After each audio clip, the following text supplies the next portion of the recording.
यार बंदे खाने बैठा लाट सा दोबारा मैं कबूतरा का जोड़ा एक रखा थोड़ा से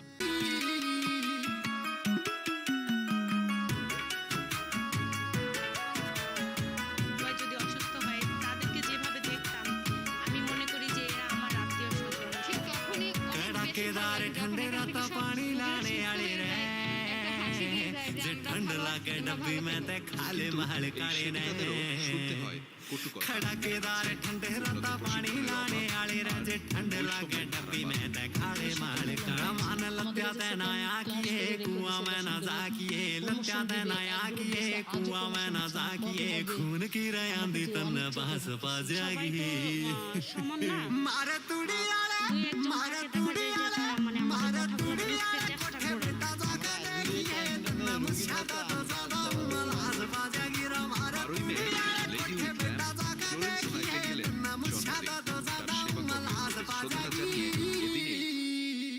बितर जो फील हो ऐसे दामू बा बोल जा यारी लागा देख तन सुन मेरे तोल जा बितर जो फील हो ऐसे दामू बा बोल जा यारी लागा देख तन सुन मेरे तोल जा वैर भी तो नेट पे बोल लिए सींग ना फसाइए भाई रे बाटे पांतियां में काट दे करांतियां दे निरेश कशाइए भाई रे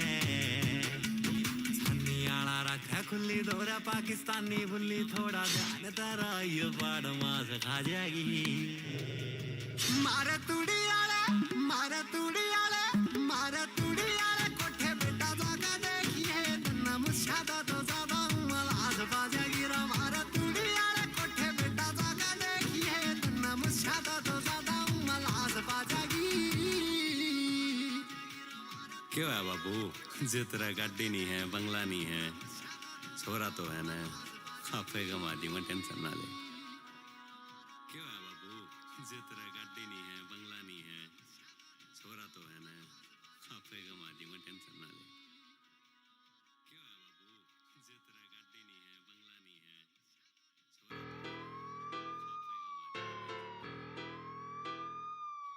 तो उन्नी विच शौक हथियारां दा मैं पा लिया ओ बीवी विच चौधरी ने गैंग च रला लिया उन्नी विच शौक हथियारां दा मैं पा लिया बीवी विच चौधरी ने गैंग च रला लिया ओ फिर पता नहीं मंडीर किन्नी देड़ी जट ने साली किवें च ढाल दित्ती नेड़ी जट ने साली किवें ओ 21 च ढाल दित्ती नेड़ी जट ने साली किवें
which of course runs through March of 2022. Toyota is seeing a fiscal year or full year operating trillion yen. Now, the estimate, the average estimate of analysts surveyed by Bloomberg News was for this current fiscal year that ends, of course, next March, was going to be about 2.68 or roughly 2.7 billion US dollars at the current exchange rate of about 108.5 to the US dollar. So that is their outlook for the current fiscal year is lower than the consensus estimate for the current year. So a little bit, maybe seeing some of the production halt issues factoring in the chip shortages, which, by the way, Toyota has fared much better than its peers. Nissan was out results yesterday. Nissan was expecting to hit profitability in this current fiscal year. They're likely now saying that they're going to have a break even. They've had 2 straight years of losses. There's been the Carlos Ghosn fiasco, of course, but then the big 2 shocks have been the pandemic and declining demand, and then followed by this chip shortage, which has hurt everyone except Toyota because they have more of a forward-looking supply chain. They also own 3% of automobile chip maker Renesas, and they really went into Renesas and kind of secured their supply chain when supplies of automobile chips were wearing thin. So Toyota, again, seeing a little bit lower than the consensus or the average estimate for full-year earnings for this current fiscal year that ends next March 2022. Yeah, but on the fourth quarter, massive beat there as well. And then the share buyback plus the stock split as well, all likely to play into what's happening. And that's why we're seeing this big turnaround for the stock, aren't we here, Steve?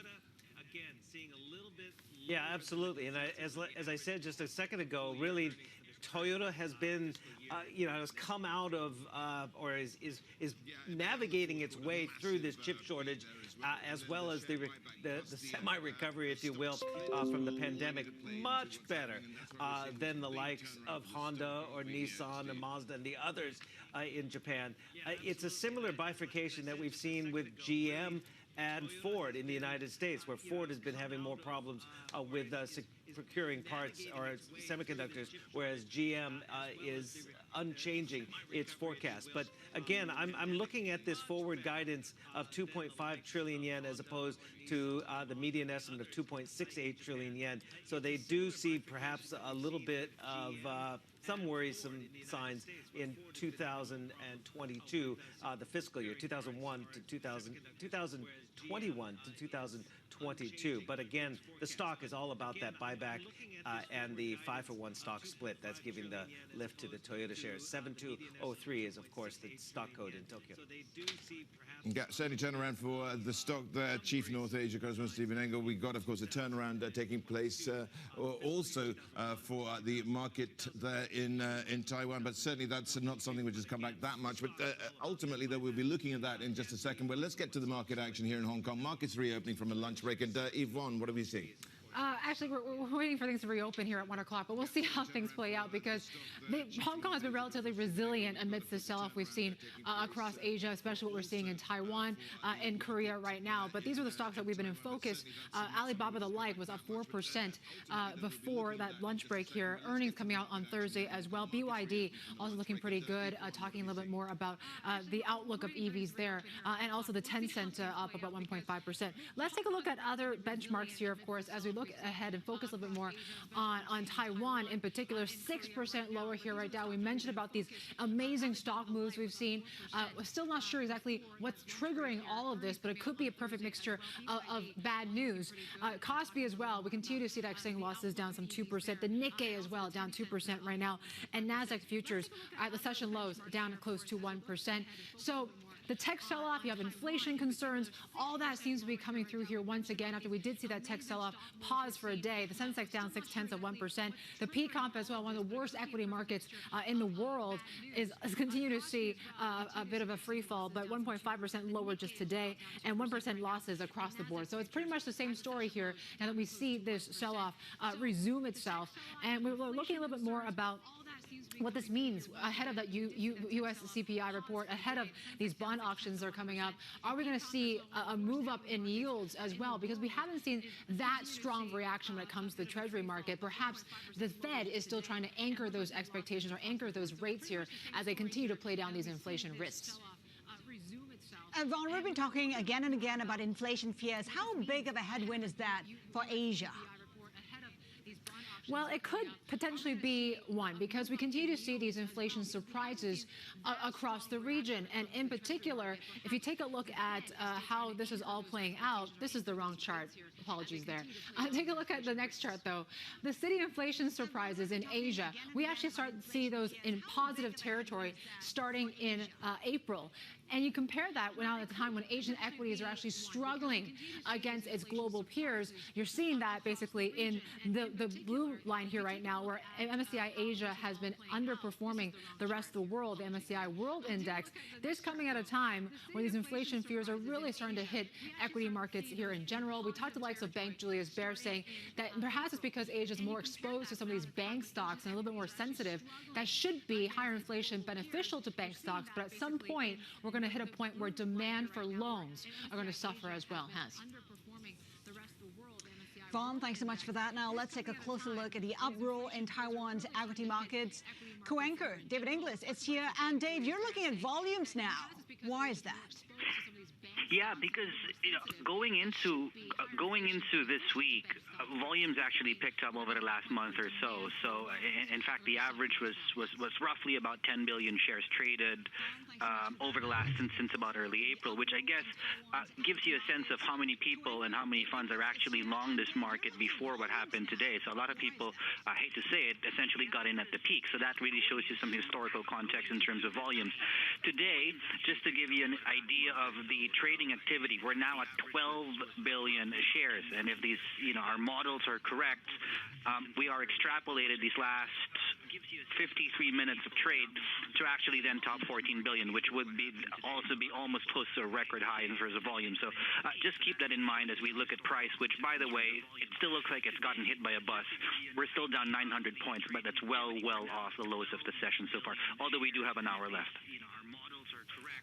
David, give us a sense of where valuations have gone. Give us a bit of context here. And does the market become cheap? And the reason I ask that is, does it then fulfill that maxim of Warren Buffett of being greedy when others are fearful? If you have the money, if you have the stomach for it, I think that's a good way to put it. To your point, Rish, value does emerge when price drops. This is an unprecedented drop that we're seeing in this market so far. So yes, the math is obviously adjusts to that. When you look at, I think we have the 10-year average, the 12-month forward PE ratio, or the blended 12-month, let's put it that way, the blended 12-month forward PE ratio is at 14. The 2021 average was at 17.5, so it was obviously well above your 10-year norm. After the drop this week, we're actually almost close. We're actually near the 10-year average. So some value has emerged. Whether or not, of course, sentiment is on your favor, that's another story altogether, because when you look at price action, that's certainly not in favor of the bulls. An hour left in trade in Taiwan. Back to you guys. All right, David Inglis there, looking also at the gig economy and helping out the White House as it drives people to get vaccinated. This is the First Word News now with Annabelle Drews. Thanks, Rish, and that's right. President Biden is expanding free rides from Uber and Lyft as a way to entice more Americans to get vaccinations. The ride-hail businesses will offer free fares through July 4 to anyone going to get inoculated. The U.S. is administering about 2.1 million shots a day. That's down from 3.4 million about a month ago, as domestic demand weakens and virus cases fall. He's also promised more vaccine help overseas. Every country in the world is now looking to us to provide for their lack of capacity to produce and or have vaccines. I'm not going to shortcut the United States of America. I promise you we're going to have enough vaccine for every single American. But we are going to be engaged in working with other countries. Bloomberg's being told former Chicago Mayor Rahm Emanuel is President Biden's pick to become the next U.S. ambassador to Japan. Emanuel represented Chicago in Congress before becoming President Barack Obama's first White House chief of staff. He also served as a senior advisor to President Bill Clinton. His nomination would be subject to Senate confirmation. The SEC is warning consumers of volatility and a lack of regulation in the Bitcoin market, urging them to consider the risks when investing in mutual funds with exposures to Bitcoin futures. The agency called the cryptocurrency a highly speculative investment and warned of a potential for fraud or manipulation in the market. Global news 24 hours a day on air and on Bloomberg Quick Take, powered by more than 2,700 journalists and analysts in more than 120 countries. I'm Annabelle Drulers. This is Bloomberg. Well, Sinovac's vaccine is wiping out COVID among health workers.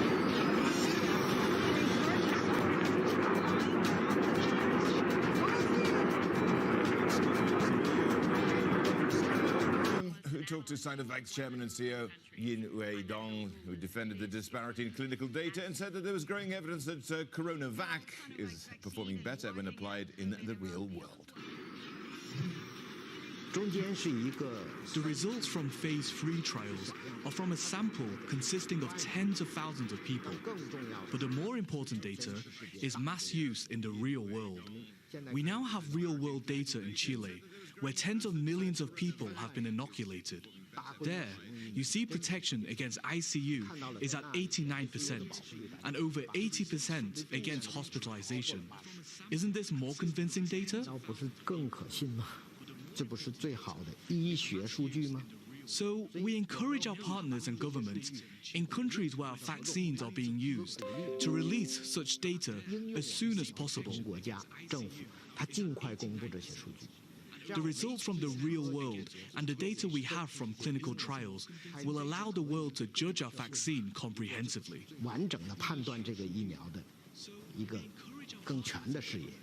You talked about Chile, where initial real-world data has shown that CoronaVac does bring down incidence of severe disease and death. But cases are rising in Chile again, and that's raising questions about Sinovac's ability to quell the outbreak there. What's your response to that? Sinovac was distributed from older groups to younger ones in Chile. But we only provided Chile with less than 15 million doses of the vaccine. Each person gets 2 shots. That means only 7 million people have been vaccinated. In other words, the vaccination rate of Chile, with a population of 19 million, is only 36%. Meanwhile, with such a low rate, the people who are most active are under 60 years old, meaning the vaccination rate of this group is far from enough. In this case, it's normal that the virus cases will rise when activities are back. Where are you looking to bolster supply, and are you looking to export CoronaVac to any new countries? Are there any new deals that you've made? The biggest challenge we have so far is how to meet the demand.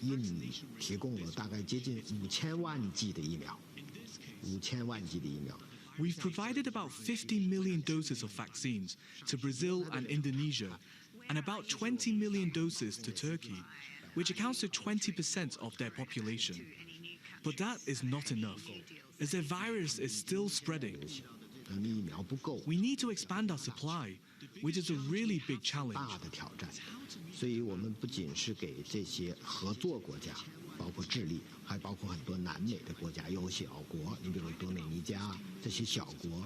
And we don't only provide to the countries we partner with, but other countries including Chile and the Dominican Republic, as well as those in Africa and Asia.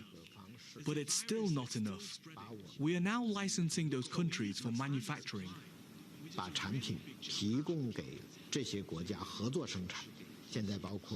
We have licensed the vaccine to 5 countries, Turkey, Indonesia, Brazil, Malaysia and Egypt, to produce vaccines in their countries.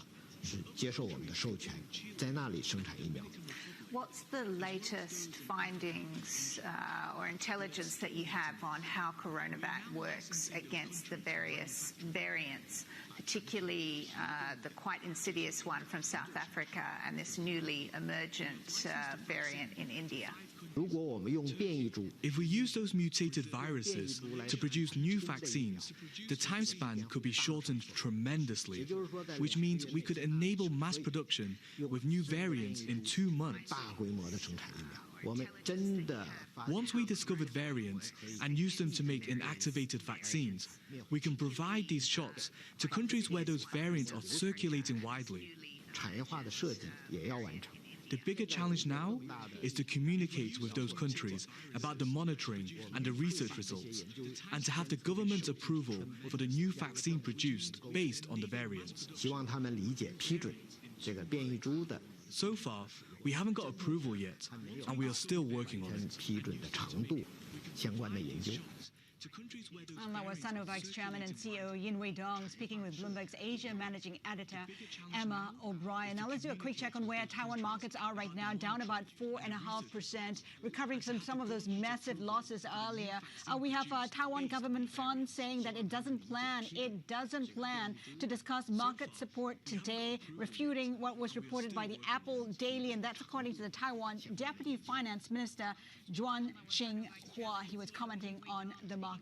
Taiwan government funds and plan to discuss market support. Still to come, India's authorities are under fire for the country's catastrophic COVID-19 crisis. Will their actions hamper a global recovery? We'll take a look. This is Bloomberg.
Countries that entered this crisis with limited fiscal space, with more vulnerabilities, need to be supported for the benefit of the world. The transparency of the debt burden for the poorest countries needs to be increased. There needs to be fuller disclosure.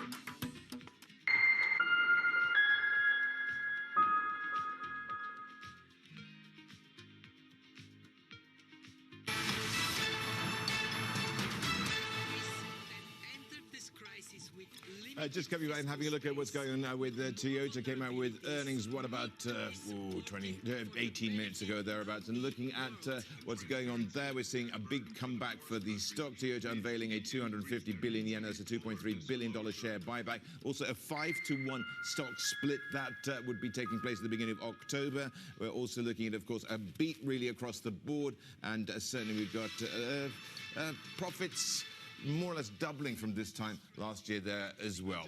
Keeping it, churning out vehicles amid a global shortage of automotive chips as well, the key to all that.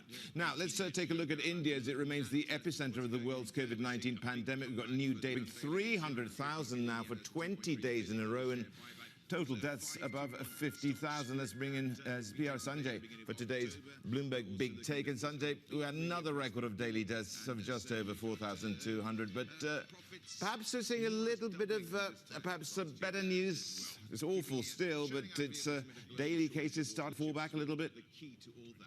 Now, let's take a look at India as it remains the epicenter of the world's COVID-19 pandemic. We've got new data. Actually, can Sanjay hear me? There we go. Sanjay, can you hear me? I'm just asking you whether or not we're seeing any signs of this coming to an end at the moment with the daily COVID, should I say, positive tests just falling back a little bit. A little bit of perhaps better news. Obviously, we have some telephonic problems there with Bia Sanjay in Mumbai. While we try and get him back, let's have a quick look at what's going on as far as Taiwan goes. We, of course, saw that equity market, the TAIEX, down by 8.55%, and the biggest fall that's endured, that market, since its inception in 1967. We're looking really at some of these semiconductor issues, which are on Bloomberg Television. It's really a reminder, isn't it, just how sensitive the markets are to any commentary about trade. We did see some pressure on the yuan, we did see some pressure on the futures. That is now being reversed. BSO Now is your online home for brand new Boston Symphony Orchestra and Boston Pops performances. Discover new releases each week that include behind-the-scenes storytelling with conductors including music director Andres Nelsons, guest composers and musicians, plus critically acclaimed archival concerts and more. Visit bso.org/now, where the music plays on. BSO season sponsored by Bank of America.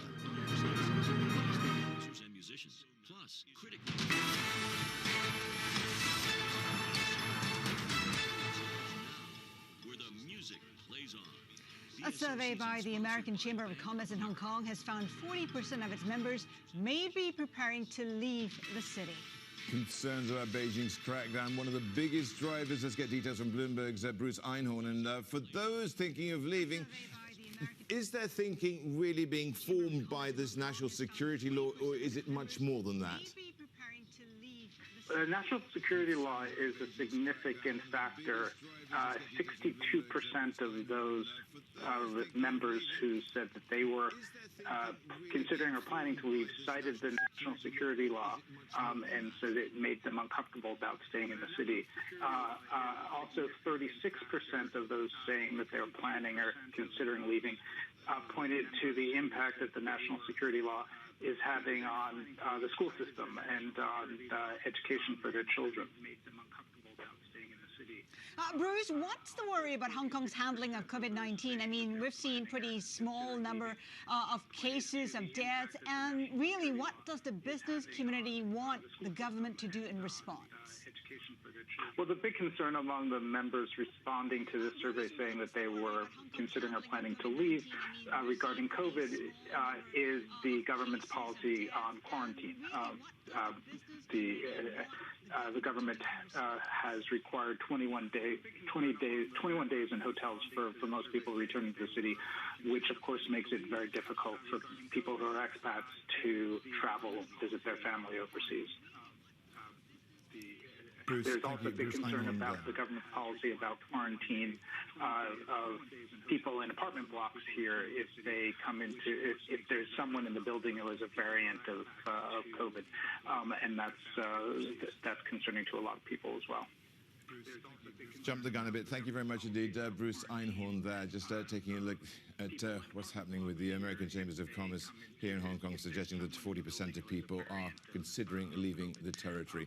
All right, let's have a look at what's going on in Taiwan. Just checking in with a route which is at the moment perhaps seeing a bit of a turnaround where we've halved our losses anyway. The market was down, over 8.5% at one stage. We're 4.1% to the downside. We're getting also some movement with the electronic index there, 3% down. TSMC was one of the biggest fallers. It is 1.6% down, but Foxconn on high, 5.6% the decline. A lot of factors at play here. We had, of course, a tech sell-off in the US. On top of that, we are also seeing geopolitical tensions and also new COVID restrictions being instituted in Taipei as well. As Linda.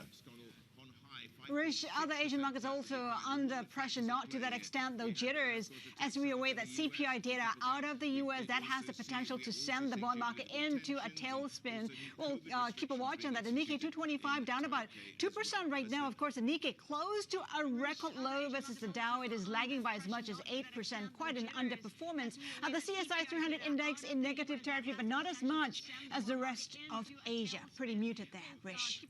Yeah, absolutely, and it is Taiwan. Let's find out what Credit Suisse head of Taiwan Securities Research and Semiconductors said. Randy Abrams talked to us earlier. As we get into June, July, what could be the buy on the dip?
Okay. During the pandemic, no traffic. Okay. Where do you see the oil market in about 20 years or so? ইহুদি রাষ্ট্রটির দাবি Hamas সদস্যদের rocket হামলা প্রতিহতেই এই অভিযান। পবিত্র রমজান মাসে ফিলিস্তিনিদের ওপর এই আগ্রাসনের নিন্দা জানিয়েছে মুসলিম বিশ্ব। তবে মিত্র ইসরায়েলের পক্ষেই সাফাই গাইলেন মার্কিন পররাষ্ট্রমন্ত্রী।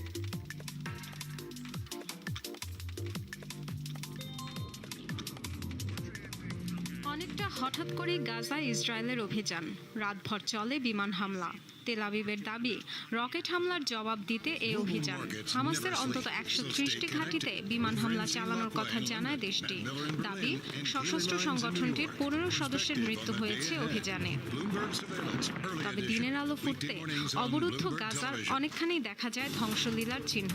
চিকিৎসকরা বলছেন হতাহতদের বেশিরভাগই সাধারণ ফিলিস্তিনি, আছে কয়েকজন শিশুও।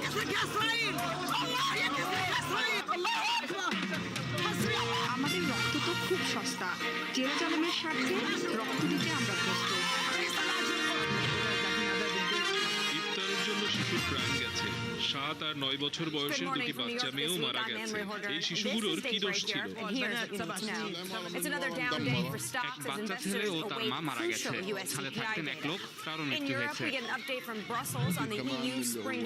এর আগে সোমবার দিনভর পবিত্র আল আকসা মসজিদ এলাকায় তাণ্ডব চালায় ইসরায়েলি বাহিনী, যাতে আহত হয় 3 শতাধিক মানুষ। প্রতিবাদে ইসরায়েলি ভূখণ্ড লক্ষ্য করে রকেট ছোড়া হয় গাজা থেকে। এতে হতাহতের কোনো খবর না পাওয়া গেলেও হামাস বিরোধী অভিযানের নির্দেশ দেন প্রধানমন্ত্রী বেনিয়ামিন নেতানিয়াহু। পূর্ব জেরুজালেমের বিভিন্ন এলাকাতেও চলে সাঁড়াশি অভিযান। ফিলিস্তিনে হঠাৎ এই উত্তেজনা নিয়ে উদ্বিগ্ন আন্তর্জাতিক সম্প্রদায়। সব পক্ষকে শান্ত থাকার আহ্বান জানিয়েছে হোয়াইট হাউস। তবে ইসরায়েলি আগ্রাসনের নিন্দা না জানিয়ে উল্টো রকেট ছোড়ার ঘটনাকে বড় করে তুলে ধরেন মার্কিন পররাষ্ট্রমন্ত্রী। ইসরায়েল পশ্চিম তীর আর গাজার উপর নজর রাখছে। রকেট হামলার যে নিদর্শন দেখছি তা বন্ধ করতে হবে, উস্কানিমূলক আচরণ থামাতে হবে। এ ধরনের হামলা থেকে নিজেদের জনগণ আর ভূখণ্ড রক্ষার অধিকার অবশ্যই ইসরায়েলের আছে। নিরীহ ফিলিস্তিনিদের উপর দখলদার ইসরায়েলের হামলার প্রতিবাদে বিক্ষোভ হয়েছে মধ্যপ্রাচ্যের বিভিন্ন দেশে। তুরস্কে ইসরায়েলের পতাকা পোড়ান বিক্ষোভকারীরা। Jamuna News. Now we're just getting some breaking news coming out of Commerce Bank. Results are season still underway. First quarter adjusted revenue coming in at 2.31 billion euros. The estimate was for 2.25 for the first quarter revenue, coming in at 2.49 billion. Estimate was for 2.25 billion. So a beat when it looks at there, and the net interest income is also just bang in line. So we'll be going through a few of those earnings coming out from Commerce Bank. Another one hitting the tape, loan loss provisions. This is one we want to look at. 149 million euros. The estimate was for 180. So you can see there what's happening with Commerce Bank. Their chief financial officer will be also joining us in just over an hour's time. And actually in February, she had said that it's going to be hard for Commerce Bank to post a profit after taxes this year. All right, so the big data point, though, comes today, and that is, of course, the shape of U.S. CPI. Inflation set to quicken with the year-on-year comparison amplified by the shock of COVID-19 shutdowns in 2020. Any reading that suggests higher prices for an extended period will reignite the debate over tapering. The great and the good have weighed in on the inflation debate. Take a listen.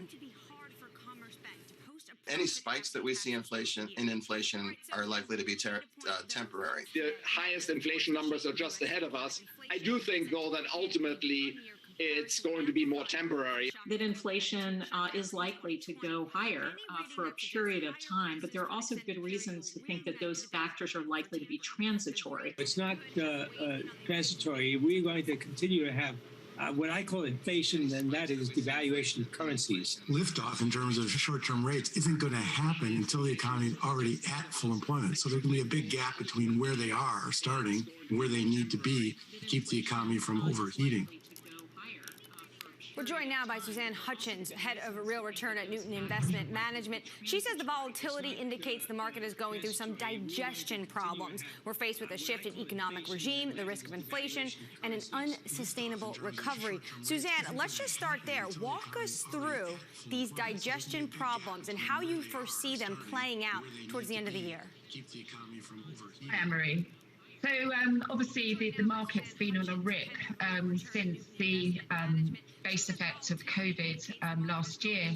So it's not really surprising that we do have some digestion problems in markets, given the level of markets today, both at the equities and also other risk assets. So, in a longer term framework, we're not really surprised that we see some consolidation.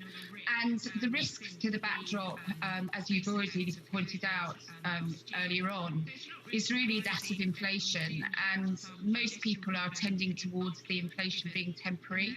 And if it is anything more structural, which we won't see until we get through the employment report, that could change the dynamic and obviously change the outlook for the regime, which goes from one of deflation over the last 10 years to one of reflation. And that has broad implications for bond markets and where you want to invest across the spectrum within equity markets as well. And obviously, we've gone through this whole psyche of COVID and, we've been locked down, then we're opening up. And I think the whole anxiety of that backdrop is also feeding into what's going on in the market as well. Suzanne, you mentioned that some on the debate say it's transitory, others think potentially it's more durable. Why do we have such a heated debate? Why is there no consensus about this? Well, I think it's really difficult to determine what is inflation and where it is. So at the moment, we're seeing inflation where there is short supply, particularly in the commodities area, particularly in the semis, as you've already pointed out. And certainly in the space like copper, iron ore, aluminium, all of these goods that are needed here and now, where you see that 80% of the commodity market is actually in backwardation because people actually need these commodities now. And I guess the struggle is the longer term perspective, which we always try to keep really tight hold of. And longer term, we strongly believe that we are at the beginning of an economic cycle. We're through the recession, but it is going to have teething problems. And obviously, bonds have been your friends for the last decade. And to go from a bond-friendly environment to one where bonds are not going to help to stabilise your return-seeking core does require quite a big shift in investor thinking as well. And after a decade of people investing in a 60-40 type of benchmark multi-asset portfolio, we believe that you need to have much more diversification in your portfolio to try and stabilise returns. So it's getting over that edge and that psyche of 10 years of deflation to one that's more of a reflation environment, and how much that inflation is going to be. You think 60-40 is dead. Suzanne, then what should replace it? Well, the type of strategy I'm running, and I would say this, wouldn't I, is a very diversified multi-asset strategy, which has a return-seeking core and stabilising there. And you can use stabilisers apart from bonds. You can use things like gold, you can use cash, you can use direct protection in the form of derivative insurance. And you can also use risk premium type strategies where you take advantage of very, very low volatility with the expectation that it's going to rise significantly if you get a market drop. And you can pay for these sorts of investment insurances very, very easily. So you need to have a real mix in your portfolio and really not put all your money on black. In your notes, you say for commodities, it's really hard to get the timing right when you want to enter. Does this mean that you think the boom is on its way out? Well, I mean, commodities, is such a broad term, and there are some commodities where we can see supply coming on the horizon, such as iron ore. Something like copper, it looks like the supply is going to be tight for a bit longer, but then you've got the demand dynamics behind it, which is a big tailwind. So not only have you got the tailwind from 5G, electric vehicles, but you've got the whole infrastructure program in the US, in China, etc., that's going to find a real fillip for copper. So it's in short supply now. Supply will come on, but I do think that demand will probably outstrip supply. And a lot of that is to do with some of the big themes that are going on in the marketplace, such as sustainability, such as environmental, social and governance issues, the move towards climate change, are all big power. Right, the green transition. Of commodities, yeah. Suzanne Hutchins from Newton Investment Management stays with us this morning. Just want to bring you some more headlines coming out of Commerce Bank. First off, they're raising their 2021 revenue forecast. That's one of the red headlines crossing the Bloomberg terminal. And also just a picture on where they were in the first quarter net. It was a beat. They're coming in at 133 million. Estimate was for a 53.2 million euro loss. So a beat on Commerce Bank, and we're going to be speaking to the Commerce Bank Chief Financial Officer in about an hour's time. Anna Edwards will be bringing you that interview with Bettina Orlopp. You don't want to miss it. Let's get a recap, though. Your First Word News this Wednesday morning with Annabelle Drewlers. Hey, Annabelle. And also just a picture on where they were in the first quarter. Hey, Anne-Marie. Israel's stepping up its attacks on the Hamas-controlled Gaza Strip. It follows a new barrage of rockets fired at central Israel. According to officials and local media, the death toll in Gaza is now at least 35, while 5 were killed in Israel. This latest bout of fighting seems to be the most serious escalation since the 2014 war in Gaza.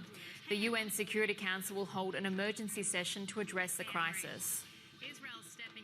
Colonial Pipeline has told federal officials it'll know by later today if it's safe to restart gas and diesel shipments.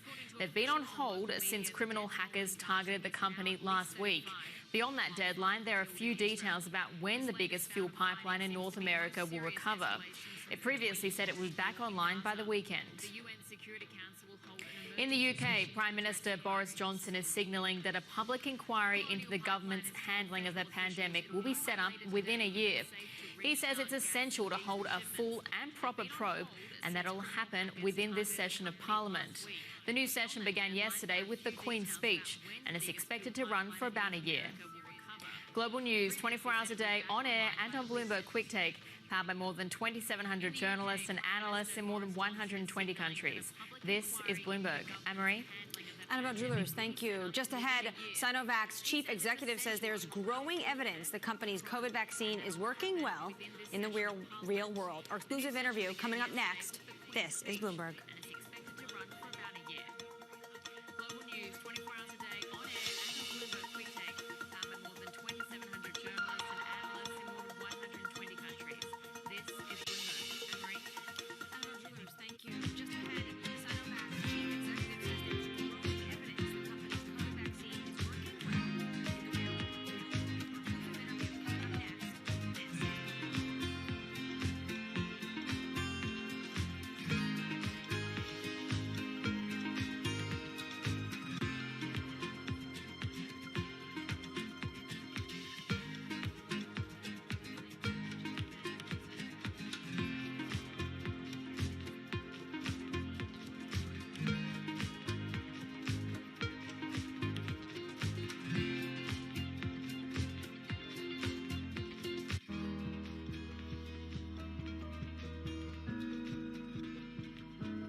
Market that over the past few weeks has made it clear it wants to go higher.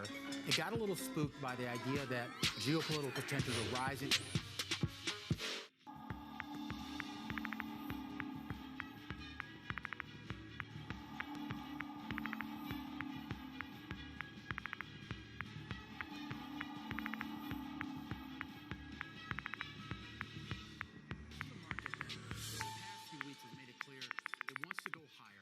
I think what we've seen during this period of time is that communicating via video is not a fad.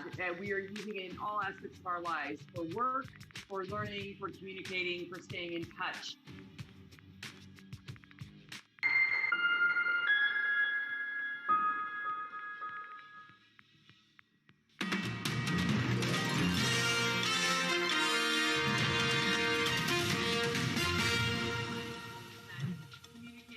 The results from phase 3 trials are from a sample consisting of tens of thousands of people.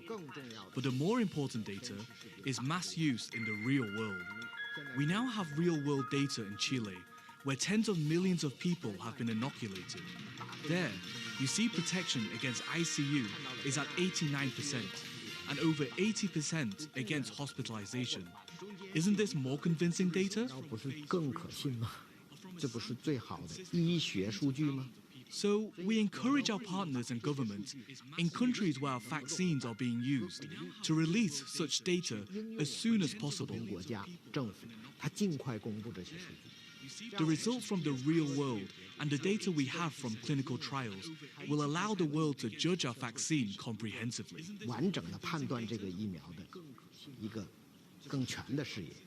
You talked about Chile, where initial real-world data has shown that Coronavac does bring down incidence of severe disease and death.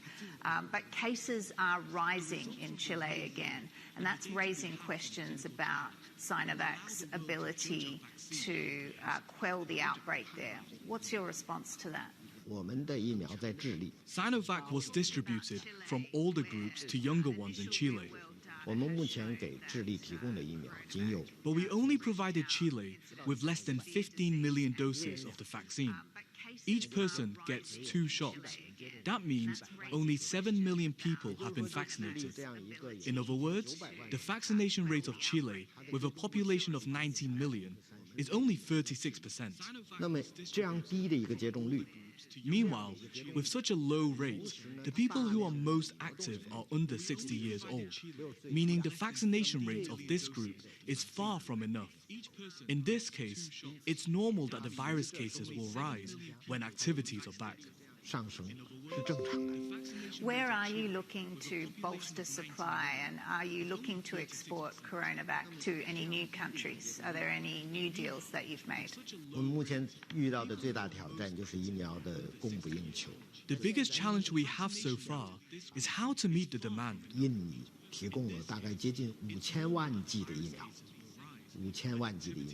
We've provided about 50 million doses of vaccines to Brazil and Indonesia, and about 20 million doses to Turkey, which accounts for 20% of their population. But that is not enough, as their virus is still spreading.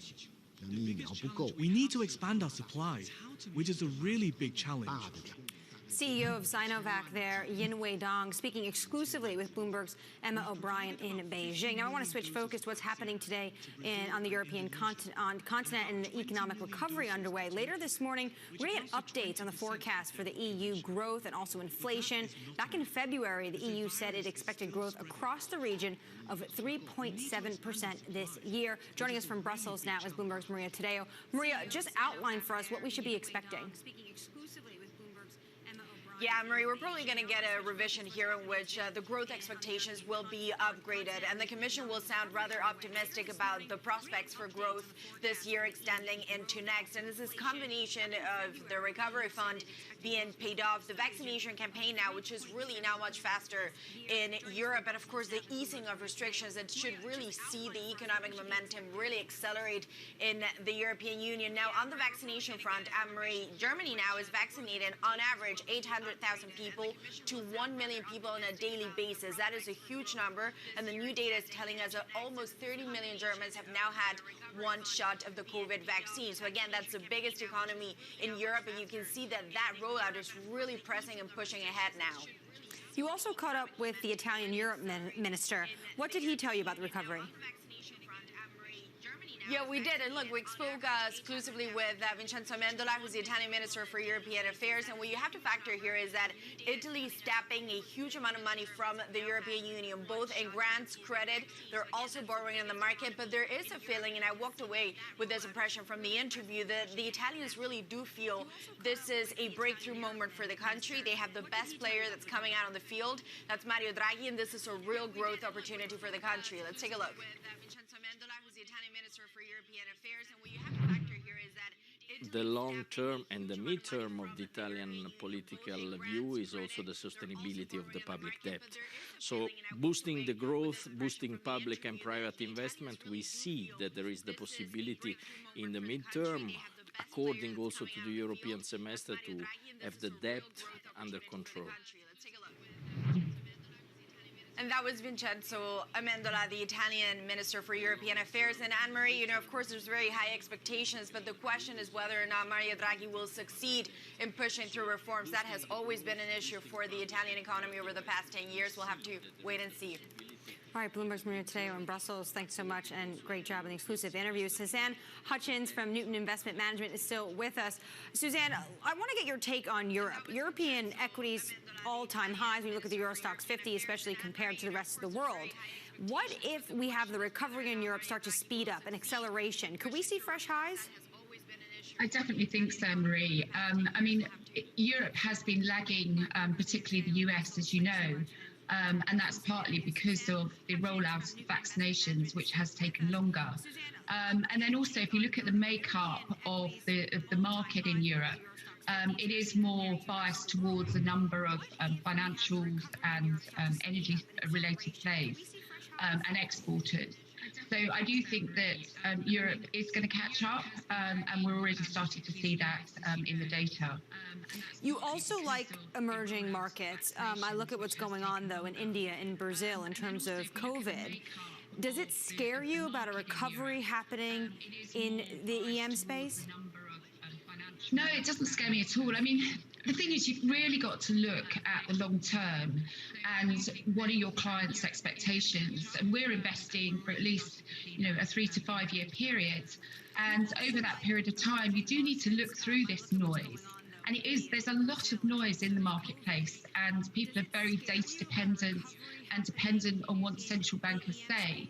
But if you look at the long-term perspective for prospects for emerging markets, given the population growth, the demographics, the dynamics of that, the wealth effect, India and China particularly, they really provide a very good long-term base for consumption growth and infrastructure growth for the future. So there's plenty of opportunity there, and you can use the volatility in these markets to really invest in businesses that are very fundamentally sound, that play into some of our long-term themes that I've described to you. Mark Mobius yesterday said that EM will grow faster than developed markets in the next 10 years or so. Do you agree with that assessment? Yeah, I have a lot of confidence that the emerging markets has the potential to do that, and they're in a much better place than they were, 10 or 15 years ago. Inflation is more under control. They've got much better balance sheets. Obviously, the economies are 10 years on, and they're missing some of the moves that we've seen in developed markets and leaping them in terms of technological change. That they are pretty much, well ahead of the game. So I do think there's lots of opportunity there. Obviously, you need to be careful about governance. ESG is very, very important.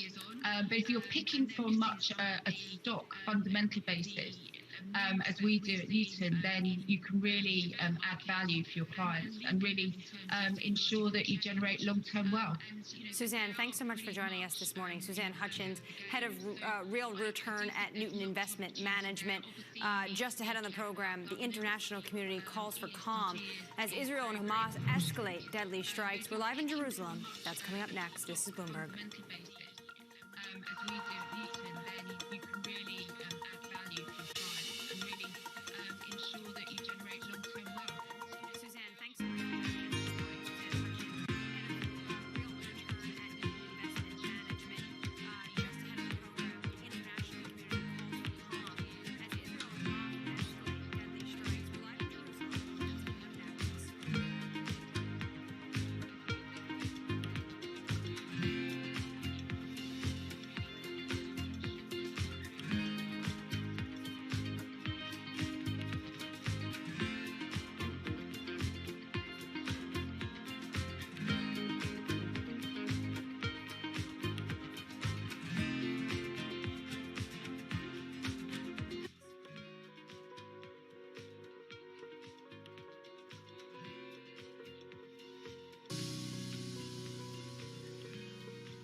This is Daybreak Europe. I'm Anne-Marie Hordern.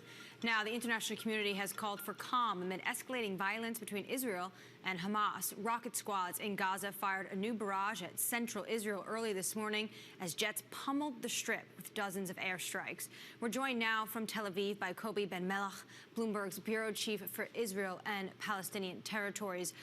Kobi, thank you so much for joining us. Just please give us an update on what happened overnight. Yeah, as you said, the Israeli army kept up its airstrikes on Hamas military targets in the Gaza Strip and targeting senior militants and some of their homes. Hamas burst parts said it fired more than 200 rockets at the Tel Aviv area, which is an unprecedented volley at the economic heart of the country. And that now brings the total to more than 1,000 projectiles launched at Israel since the fighting started Monday. Kobi, give us a bit more of a sense of the toll this has taken. Palestinian officials say more than 30 Palestinians have been killed. Actually, officials in the West Bank just said another teenager was killed in clashes there. Israel claims that some of those deaths in the Gaza are due to errant rocket fire on the part of militants, though. In Israel, 5 people have died from missile attacks, and actually briefly last night, when there was this volley over Tel Aviv, Israel's main international airport grounded flights. And what have Israeli and Palestinian leaders been saying about what will come next? And in the same vein, world leaders like the United States? So the Hamas leader, Ismail Haniyeh, suggested yesterday that he's ready to end this round of violence. So, although in the same breath he said that if Israel wants more, that of course his side is ready to continue. Israel's prime minister was more unequivocal. He said that this campaign is going to last some time without providing further specifics. Now, diplomats from the United States, Egypt, which has had a historical role in mediating ceasefires between Israel and the Palestinians, and the UN are trying to find a way out of this, but so far no clear signs of progress. All right, Kobi, thanks so much for that, and please stay safe. Our thanks to Kobi Ben-Melech, Bloomberg's bureau chief for Israel and Palestinian territories. Just ahead, another down day for stocks. Investors awaiting the crucial U.S. CPI data. We'll talk all things inflation next. This is Bloomberg.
This is basically going to kick off the whole week. From bank earnings really have to be front and center, to tech earnings. The COVID boost is gone. Bloomberg breaks the numbers as they drop. Breaking news, Bank of America seemingly reporting earnings, and those trading beats are significant. And furthers the conversation. Big portion of the economy is up and operating very well. We're also seeing a really strong recovery. No one delivers the data faster. Nestle's out with numbers. Can this company continue at this kind of clip? Bloomberg Television, your home for earnings season.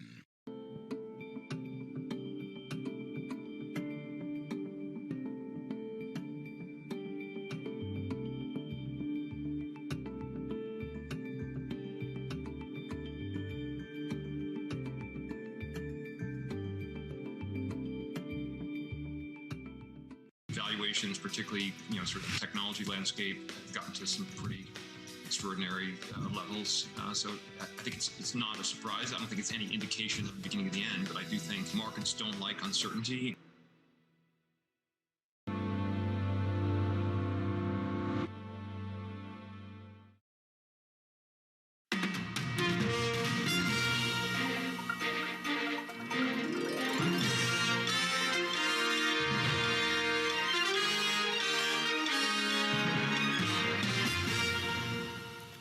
morning from New York. I'm Anne-Marie Hordern. This is Daybreak Europe, and here's what you need to know.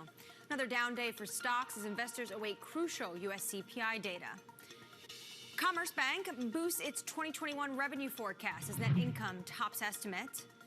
And the international community calls for calm as Israel and Hamas escalate deadly strikes.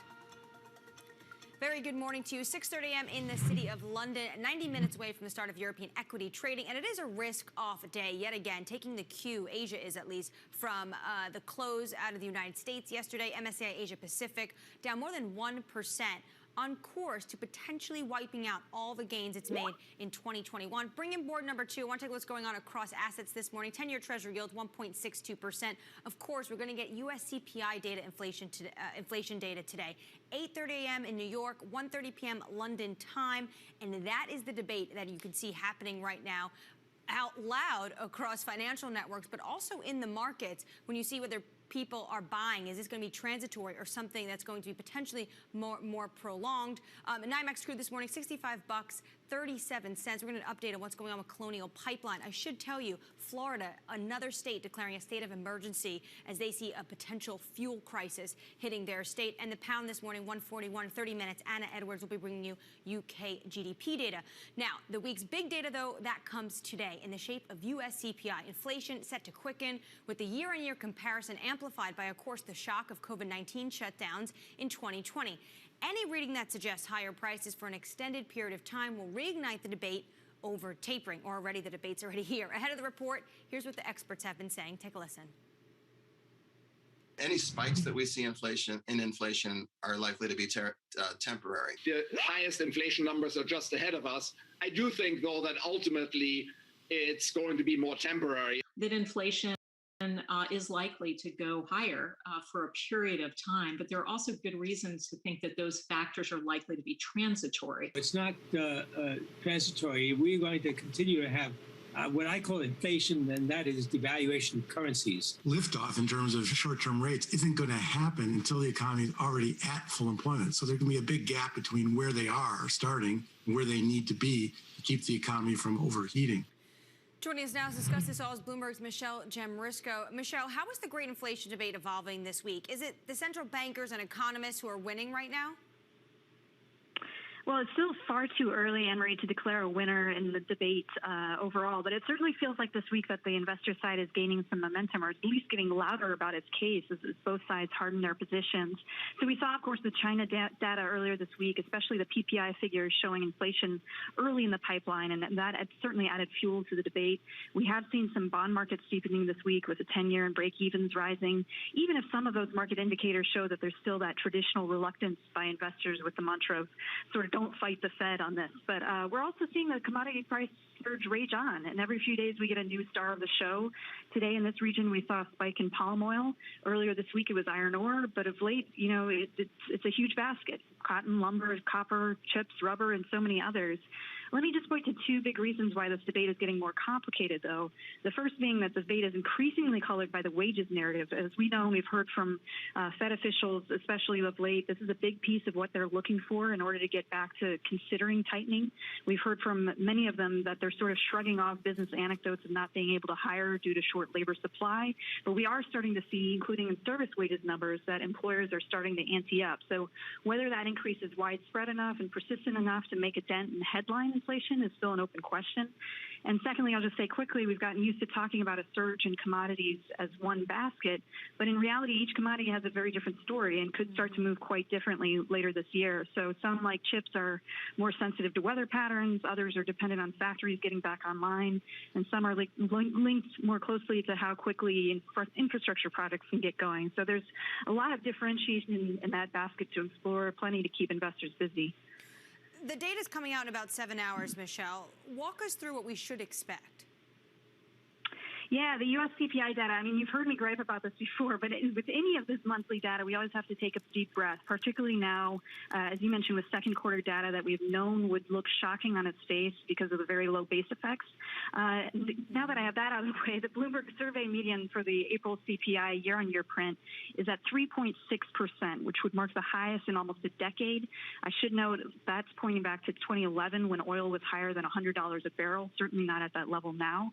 But our friend Mark Cranfield on the MLive team notes that a big CPI print could mean a jump in the dollar in addition to Treasury. So that's something to watch in the market reaction today. Meanwhile, on the Fed side, even if we get a big number in this report, we're likely to see them again double down on the transitory stance. They'll need to see a lot more than one monthly CPI report to sway them, especially as their preferred measure of inflation is the PCE gauge, which is calculated very differently. So however it goes today, take it with a grain of salt, especially as expectations are so high to start, but certainly will add more fuel to this debate that we've been seeing all year. And potentially fuel to the market. If there's a beat potentially today, what is that going to mean for the bond market, Michelle? And we also have a 10-year Treasury option. Yeah. Certainly, that's the big question. I mean, that would be a huge beat to rise higher than 3.6%. But, you know, anything is fair game. It's very hard to predict. And as we've seen day to day, I mean, these are continuing to rising to the upside, all these price surges in different markets. We'll have to see. But again, I mean, this is going to have to be taken with a grain of salt and then measured against expectations that are already sky high. All right, Michelle Jamrisco, thanks so much for that. And that report coming out 8:30 a.m. New York time, 1:30 p.m. London time. Let's get a recap this morning. Your First Word News with Annabelle Drillers. Hey, Annabelle. Thanks, Anne-Marie. A China Sinovac shot is proving highly effective in a real-world study in Indonesia. It was 96% effective in protecting health workers from hospitalization. That's an encouraging sign for dozens of developing countries reliant on the controversial Chinese shot. It performed far worse than Western vaccines in clinical trials. We encourage our partners and governments in countries where our vaccines are being used to release such data as soon as possible. The results from the real world and the data we have from clinical trials will allow the world to judge our vaccine comprehensively. Australia is boosting government spending in a drive for maximum employment. Its new budget aims to run the economy hot and hit low unemployment levels rarely seen in the past 50 years. Canberra is spending big on infrastructure, care for the elderly and tax breaks for households and businesses. France says talks are resuming over access for French fishermen to the waters around Jersey. That's after the British island postponed new licensing rules. Last week, the UK and French navies were drawn into an increasingly bitter dispute over post-Brexit fishing rights. Dozens of French boats mounted a protest near Jersey over the new rules. Global news 24 hours a day on air and on Bloomberg Quick Take, powered by more than 2,700 journalists and analysts in more than 120 countries. This is Bloomberg. Anne-Marie? Annabelle Drillers, thank you so much for that. Now, the international community has called for calm amid escalating violence between Israel and Hamas. Rocket squads in Gaza fired a new barrage at central Israel early this morning as jets pummeled the strip with dozens of airstrikes. Bloomberg's Saad Abu Amramadan sent this report.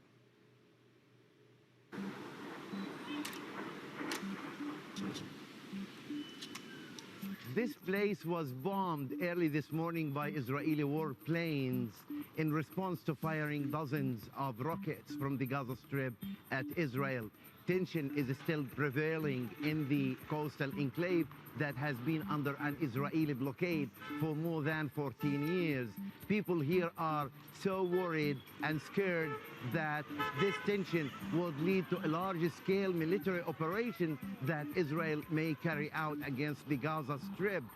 أنا كنت مقابل البرج تماما على مدخل البرج فسمعنا صوت انفجار ضخم هز المنطقة. طبعا هربت من البرج النساء والأطفال بسبب القصف لأنه هذا استهدف الأطفال الأبرياء وهدول المدنيين. ما في أي حاجة عسكرية في هالبرج، ناس مدنيين مواطنين مسالمين. If you look at the streets, it's almost empty of pedestrian and traffic ahead of the Eid al-Fitr that comes at the end of the fasting month of Ramadan.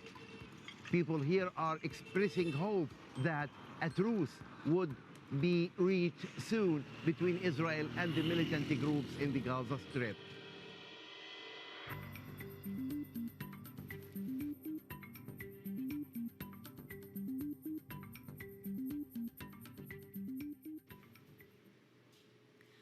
Bloomberg Saud Abu Ramadan there reporting from Gaza. So bringing you both reports there, reporter in Tel Aviv and Gaza this morning. Just ahead on the program, the company that runs North America's biggest fuel pipeline says it will know by late today whether it's safe to restart gasoline and diesel flows. The latest on the cyber attack on Colonial Pipeline next. This is Bloomberg.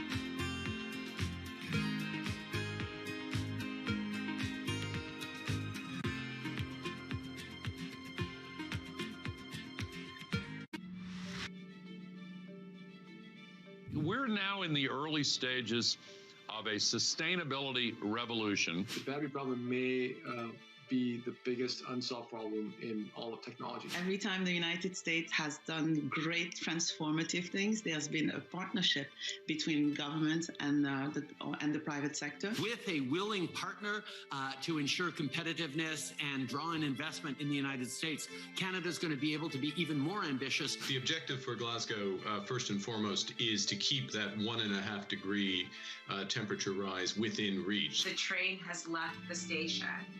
Investors care about it. People who work inside of corporate America care about these issues. And certainly we see that with just the broader community. There's not enough tax in the world for private sector to pay for all of this. It's going to have to be a public-private partnership.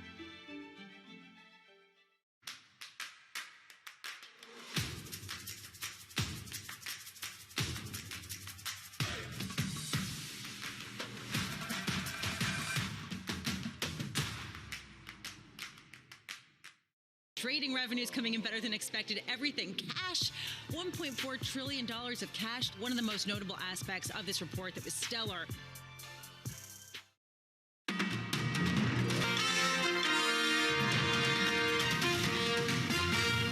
Good morning, 6:42 in the city of London. I'm Emery Hordern. This is Daybreak Europe. Now, Xiaomi and the United States government have reached an agreement to set aside a Trump administration blacklisting that could have restricted American investment in the Chinese smartphone maker.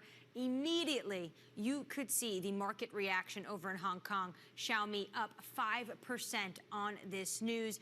It's the smartphone giant out of the Chinese smartphone giant, and had sued the government, the U.S. government, earlier this year after the Defense Department under former President Donald Trump issued an order designating the firm as a communist Chinese military company. That would, of course, have meant that it would have to delist from U.S. exchanges and, of course, a deletion from global benchmark indices. So right now what you do have is that Xiaomi and the U.S. government agreeing to drop the firm from the blacklist. This is very good news for Xiaomi. And you can see there investors are buying into the stock, up 5% in Hong Kong trading. What else is going on in equity markets this morning? We are seeing a downdraft when it comes to equities across the global scape this morning, and especially in Asia. MSCI Asia Pacific on the cusp of potentially wiping out all the gains they've made in 2021.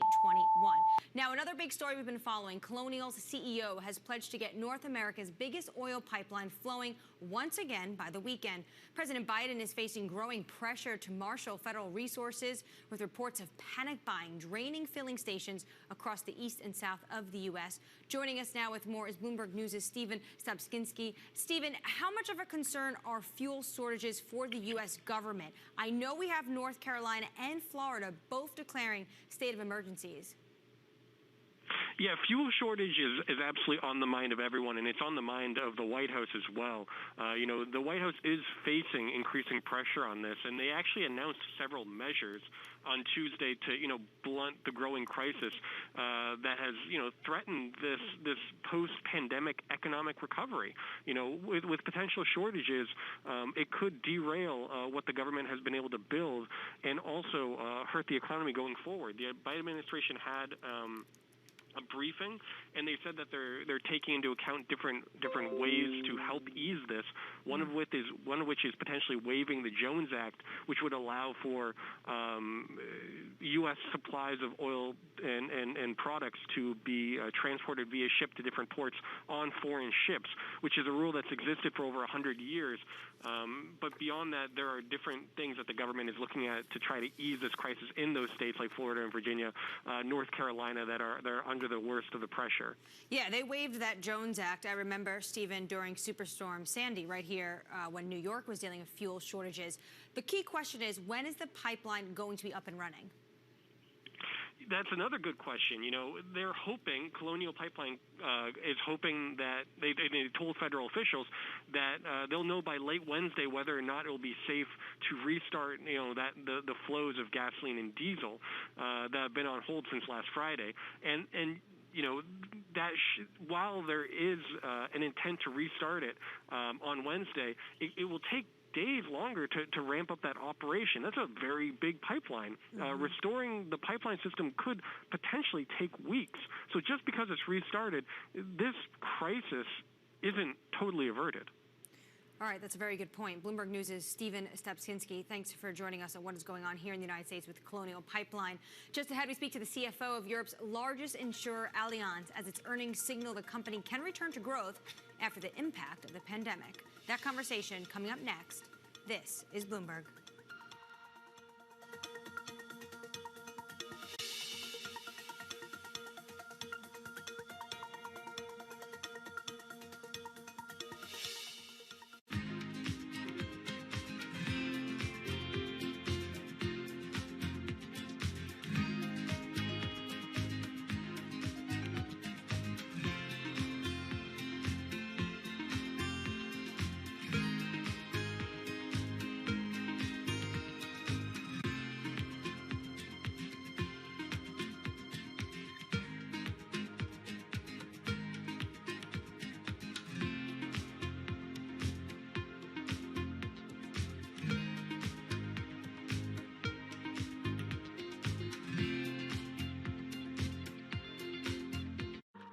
Generation's biggest problem. Climate change is happening. And the world's most innovative solutions. Transport, industry, buildings, electricity, all of those things. Everything you need to know about our changing environment, the politics of global warming. We can and we will deal with climate change. In the fight against climate change, Bloomberg Green has you covered.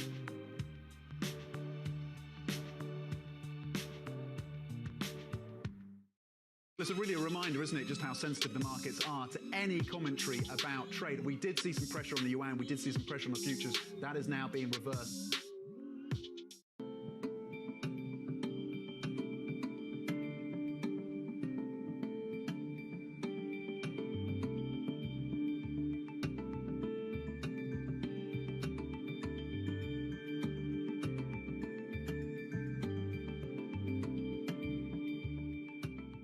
Mercedes-Benz is on a path towards CO2 neutral mobility. So we have flicked the switch there, and really we're going to step by step electrify everything. And what does that mean? Combustion engines get electrified.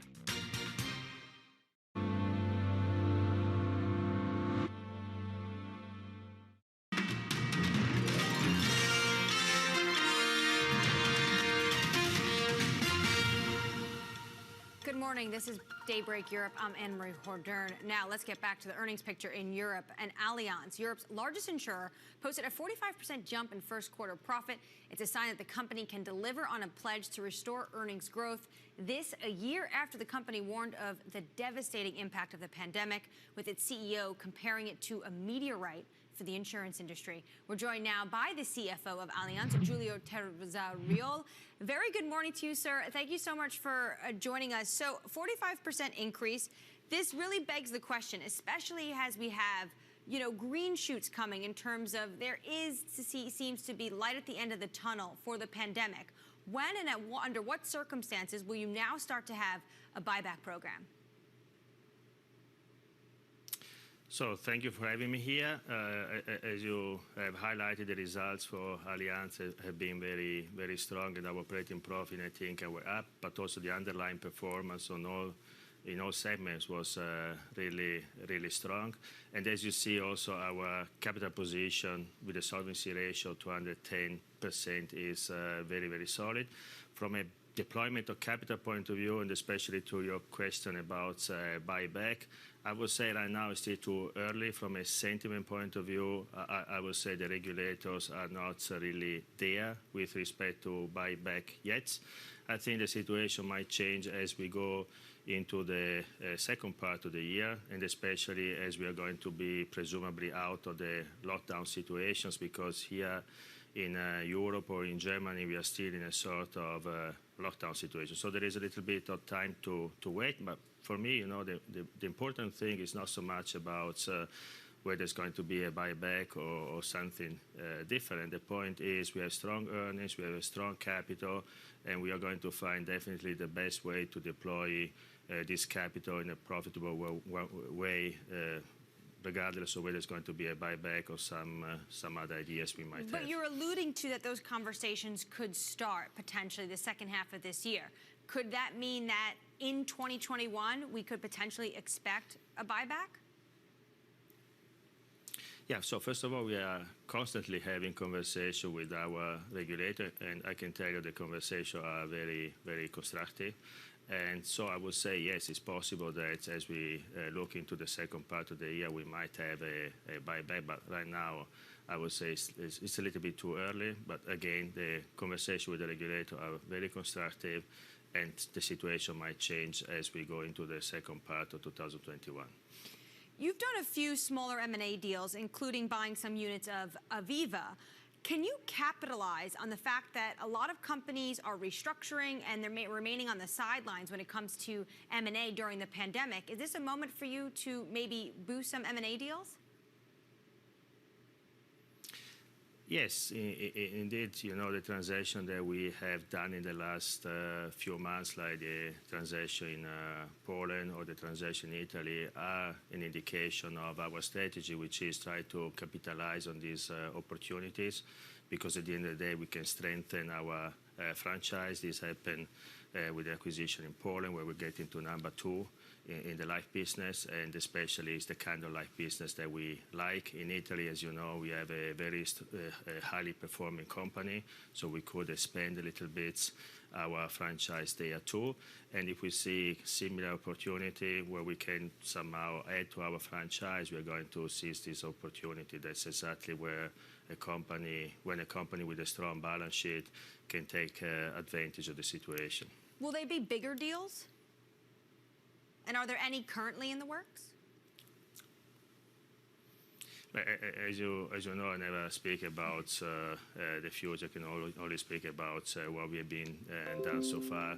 I think that we are going to be, what you might see in the future is very consistent with what you have seen so far. I think this philosophy has played very, very well, and so from that point of view, I would say there is no intention to change this kind of approach, but you never know what might happen in the future. But if you ask me, I would say what you saw in the past might be what you're going to see also moving forward. Now, Allianz says there will be less impact from COVID in this current year. What areas in property casualty then could you potentially expect losses? But right now, we still see some losses in business interruption. I would say they are kind of limited, but I wouldn't say that the situation is completely behind us. Also, to be fair, these losses are mostly compensated by a reduction of frequency, especially in the motor segment. So from that point of view, is a sort of wash, but we still see some losses in business interruption. And then from our standpoint, what we are seeing right now, and this is going to normalize as we go into the second part of the year, is just lower revenue in our travel insurance. Mm-hmm. So that's an area where we would expect then to go back to a normal level of profitability. But the situation is definitely way more stable compared to the one that we had 12 months ago. So from that point of view, definitely the worst part of the corona situation is behind us. Now there is more stability in the system. We are still not back to the normal level of profitability, I would say, but we are very close to it. I want to ask you what's going on at PIMCO in terms of flows. How are flows at PIMCO currently, given U.S. yields are rising, and this is, of course, potentially we could see more yields, a rise in yields, given the fact that potentially if we have inflation picking up? Yeah, but I would say, PIMCO in the last 4 quarters has been almost like a Swiss clock. There was about 20+ billion of flows per quarter. Clearly, it's not going to be the case every single quarter. So if we see inflation rising, and rates rising, this might have an impact first on the flows. But we also see that the resilience of the PIMCO franchise is very strong. So as you might have a quarter with low flows or negative flows, we also know that PIMCO usually is rebounding very strongly, because eventually, long term, there is definitely a request for fixed income assets. Indeed, if yield goes up, there will be even more request. So from that point of view, we are very positive about the trajectory of PIMCO. The quarterly volatility on flows is a different story. I want also to highlight that it's not just PIMCO. We have also AGI, who's performing very, very nicely. So we had 12 billion of inflows at AGI. That was the highest level in the history of AGI. So our asset management franchise, both at PIMCO and AGI, is performing very, very nicely right now. And we think the fundamentals are strong, so we are going to be able to weather any kind of environment and any kind of volatility that can come our way in the next quarters. Giulio, thank you so much for joining us. Giulio Terzario there, CFO of Allianz, joining us this morning as they have their results out. Now, ahead of today, the week's big data point comes in the shape of U.S. CPI. We'll be building to that crucial data point all morning, 8:30 a.m. in New York time, 1:30 p.m. in London. And next, the European Open, an important interview with Commerzbank's CFO. And also coming out in 7 a.m. London time in just a few minutes, Anna Edwards will bring you through UK GDP data. Don't want to miss it. This is Bloomberg.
With border closures and the complexities of COVID, it became apparent that if we could provide this course in South Australia, it would benefit trainees of anaesthesia in the state.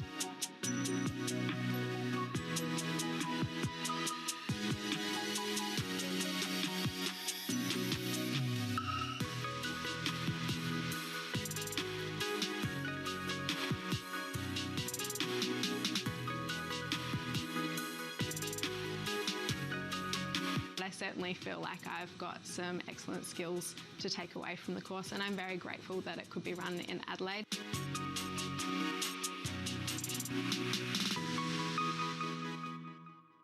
BSO Now is your online home for weekly Boston Symphony Orchestra and Boston Pops performances. See new concerts that go behind the scenes, plus acclaimed archival concerts. Visit bso.org/now, where the music plays on. BSO season sponsor, Bank of America. Every Friday with 30 minutes dedicated to fixed income, I'm Jonathan Ferro. This is Bloomberg Real Yield.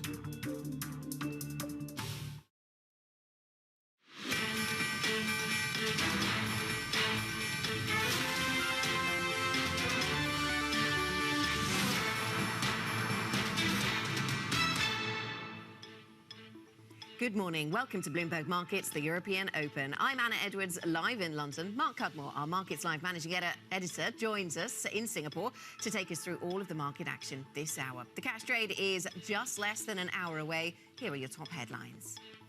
Stocks are stuck in the red as investors await crucial US CPI data. Taiwan's benchmark posts a record drop. Israel and Hamas escalate deadly strikes as the international community calls for calm. And it's another busy morning for the earnings story. We speak with top executives from Commerzbank, Germany's Merck, and Ahold Delhaize. Welcome to the programme. Welcome to the European Market Open. It's just gone 7 o'clock here in London. Mark is with us from Singapore. Mark, what do the markets say to you? The markets are saying a lot of things today. It's been quite a crazy day in the Asia session, generally been a risk-averse session overall. Then all our attention got taken over by the Taiwan kind of collapse in the stock market there. And we've seen a slight bit of a recovery from the lows or the extreme of risk aversion early in the day. But overall, it's generally pretty negative out there. OK, so pretty negative. Let me add into the mix some data coming through from Europe. We've got numbers coming through from the UK economy specifically. I'm seeing here red headlines tell me that the UK economy grew by 2.1% in March. That's a month-on-month number. The estimate was for an increase of 1.5%. So that's better than was anticipated for the month of March. And hence we get a better than anticipated number for the quarter as a whole, but not by much. So we are seeing contraction for the quarter-on-quarter number for GDP. This is for the first quarter of 2021. The actual number, a contraction of 1.5%. The survey, the estimate, was a contraction of 1.6%. So that is a little better at the margin than we had anticipated. Bloomberg Economics really suggesting that the focus is going to be very much on the second quarter rebound. The UK economy expected, of course, to rebound because of the successful rollout of the vaccination campaign. In fact, they're expecting the economy to grow by 5% during the second quarter. We're also getting some other numbers coming through from the industrial production numbers, the manufacturing production numbers, trade balance. All of that could be of interest, especially with the Brexit impact. The trade balance numbers could be looked at carefully, but we'll come to that in just a moment. We'll come to the data on that in just a moment. We're just getting some data through, or some earnings coming through from SoftBank as well. If I can just pull those up on my screen, I can show you what we've got there. SoftBank full-year vision fund segment, the profit 4.03 trillion yen. So various lines coming through from this business. The investment gain in the vision fund, 6.36 trillion yen. We'll come back to this when we've got a few more numbers for you. Let's get to futures then, and the picture we've got for global equities right now. It was an interesting session in the US yesterday. It didn't move all that far on the Nasdaq, despite all of the angst going into that US session, and despite the big sell-off we saw on some European equity markets. So Europe selling off in yesterday's session, certainly in London, down by more than 2.4% yesterday. Only one stock was actually in positive territory on the London market by the close. That was the London Stock Exchange itself. This is the picture then for futures here in Europe. Some weakness expected, weakness anticipated at the start of trade. And in terms of the US futures picture, so we were flat on the Nasdaq yesterday, but we do look as if we might see a bit of weakness in terms of that US equities picture, including on Nasdaq. So that's the picture on futures. Mark, we want to talk about what's going on through the Asian session, because you've seen a lot that's alarming, I suppose. Yeah, absolutely. And I think that context that you mentioned, that in the US session, it was actually a relatively calm day, given it was quite risk-averse in Europe. So we went into Asia knowing that overall yesterday was a bad day, but not so bad in the US session. How would Asia take it? And Asia took it pretty poorly. If you look at the GMM there, you can see that we've just got a slew of red boxes in that equities column. All across Asia, we saw equity markets tank. Now, the real underperformer was the Taiwan stock market that fell the most in records going going back to 1967. Now, they did change the daily limit for moves from a maximum of 7% to 10% about 7 years ago, so it didn't have the same comparables before, but it's still an extraordinary move. It was down at one point 8.6%. It closed only down about 4%, so a big recovery. In fact, the recovery from the lows would have put it as one of the best sessions in recent years as well. So extreme volatility in Taiwan, which plays into a lot of the themes we're talking about. Just quickly, also on the GMM, you can see that in the FX column, we can see that we're seeing a lot of weakness in Asian currencies, and that's another thing that we're starting to see. A little bit of dollar strength is starting to creep in. So the risk aversion at the start of this week did not see any bid come in for the dollar. It was kind of seemed like we resigned to the fact that with negative real yields in the US, we were going to get a weaker dollar, even if we were going to get risk aversion in stock markets. That's no longer the case. In the Asia session, we are starting to see the dollar strengthen. And the final thing to point out from the GMM is that despite the fact that we're seeing that dollar strength and equity weakness, commodities remain incredibly resilient. And so we're seeing a number of commodity markets up again today. A number of commodity markets up again, and that'll tie into the inflation conversation. Lots more to say about that, no doubt. Let me come back to the UK data just for a moment. We've got a number that's better, I suppose, for March than we had anticipated, and that takes the overall decline in the first quarter, makes that a little bit better than we'd anticipated. But really, the focus is, I suppose, on the second quarter, on the extent of the rebound that economies that reopen can stage. I think that's absolutely the case. And then when you look at this data set, the GDP always kind of gets the headline because it's the one that's most easy for people in the street to understand. But a lot of the more high-frequency prints, the ones that come from March, not for the quarter overall, are more important. So what we saw from manufacturing production, industrial production, construction output, all those numbers came in much better than expected, and very, very strong numbers. So that shows the UK economy had quite a bit of momentum coming out of the first quarter, coming into the second quarter, and a lot of the concerns about the Brexit impact are so far proving a little bit overblown. Of course, all those forecasts were very complicated because we had both the pandemic impact to assess, the vaccination program is surprised on the upside, plus the Brexit impact, and it's very, very hard to disentangle all those different drivers. But so far, it looks like the UK economy has some momentum going into the second quarter. OK, so momentum into the second quarter. That's a positive story then coming out of this data this morning, Mark. Let's get back to that Taiwan theme then, because you've certainly been tracking through the Asian session, tracking the weakness that we have seen, and then a bit of recovery in Taiwan stocks. What do you think the global message is from what's going on in Taiwan? Because, of course, this is very much a tech market. It's very linked to one in particular tech stock, one semiconductor stock. We talked a lot about semiconductors yesterday, how they're already in correction. What do you think the message is for global investors that's coming through from Taiwan? Because, of course, there are also local factors, COVID controls, for example, weighing on things, but maybe it's the global chip demand story that takes front seat. Yeah, I think this is a great question because my thinking on this has evolved throughout the morning. So initially, when we were seeing this slump in Taiwan, and what was interesting is it was just Taiwan that was really leading it. At the time, we had some weakness in other equity markets, but nothing drastic, and Taiwan was just collapsing. And at the time, if you'd asked me a few hours ago what the drivers were, I would have said, this is a semiconductor story. It's all about TSMC, which is really by far the most dominant company on the Taiwan benchmark. And it's about the virus resurgence in Asia. It's this idea that despite the fact that Europe and US is looking better on the virus front, it's looking increasingly more negative and bleak in Asia as we continue to see a resurgence of the virus and more restrictions come through. But I think later on, what has actually been the big takeaway is this is a margin trader story, and that's important for every equity market in the world. This is a market where the amount of margin trading from retail investors has been absolutely massive. And what this was about today was a major margin call of retail traders who've got in the last few months at the peak of the bull market and have just got cleaned out in a very, very painful way. And that is a lesson for every retail trader out there in every equity market.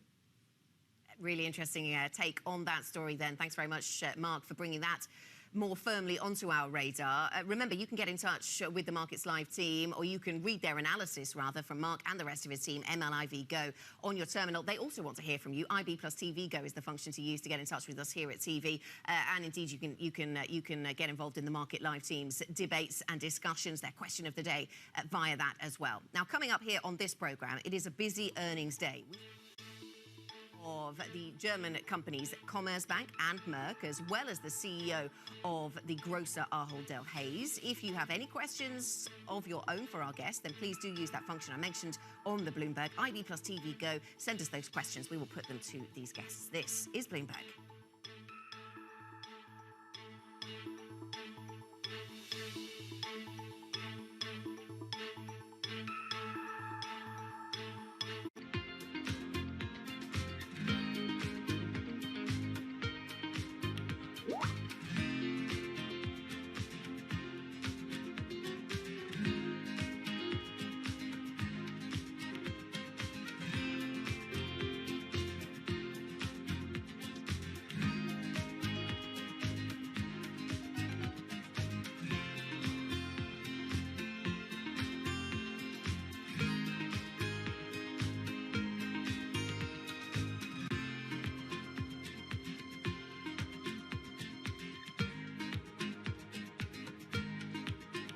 Lumber prices across the U.S. are skyrocketing. A 60% surge this year sent prices to a record. And analysts, they aren't expecting any relief until late 2021. If you can get your hands on it, you're going to buy it, no matter what the number is. And the numbers are getting higher and higher. Tightness is acute across the entire timber supply chain. Sawmills have had trouble ramping up fast enough to meet demand, while trucking delays and worker shortages at lumber yards have added to the cost. The summer peak of U.S. home building is expected to deepen these supply constraints and keep home prices red hot. What's happening is lumber's going up, insulation's going up, stucco's going up, concrete's going up, and that's getting passed on to the consumer. According to the National Association of Home Builders, wood costs have already added more than $24,000 to the price of the average new house. Lumber prices are expected to stay elevated for months to come. Right now, about half of U.S. households invest. We'd like to get that number up to 95+%. Investing should be as ubiquitous as shopping online. It should just be something that people do.